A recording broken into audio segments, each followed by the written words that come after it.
do you try your best to extend him? And if you can't, you keep him, or do Yes. you really entertain a trade? Because maybe Yeah. that could give you more going into the future when Kevin McGonigal and Max Clark and Jose Briseño and Thyron Lorenzo are all here. Like, where are you at on all this? What do the Tigers need to do? I know our friends in high places will make that decision, but what do you think? I'm sure they're listening to me. Well, I like what Tarik Skubal said after the loss. It's like, our standard now should be the World Series. Win the World Series, not just, I mean, he didn't say this, but not just win the division. They haven't done that yet, and reach the postseason, but win the World Series.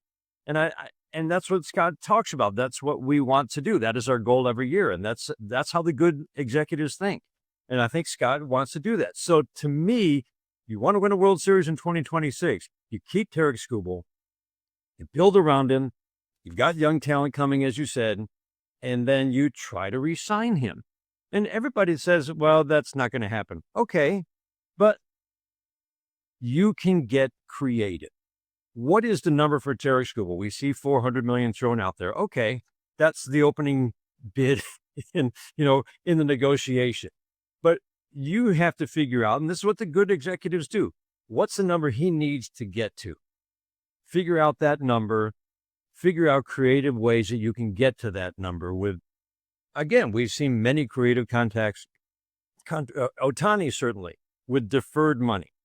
And when you think about the value of keeping him and you think, well, that's a lot of money to pay him in the future, the value of having him and perhaps winning World Series with him, to me, is, I don't know. I think Chris Ilitch is, look at his dad. His dad certainly was a little more free spending, but I think Chris is very open about the fact that he's willing to spend at the right time.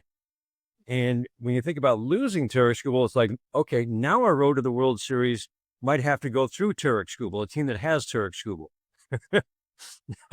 You just made that road harder. I mean, if the Yankees sign him, now you're going to have to face the Yankees in a 7-game series, say in the ALCS, to get to the World Series, and Skubal's going to start 2 of those games, maybe.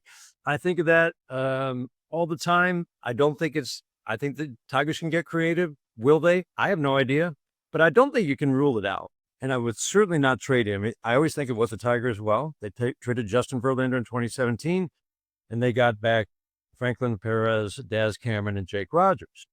And they had him for 2 months plus another year.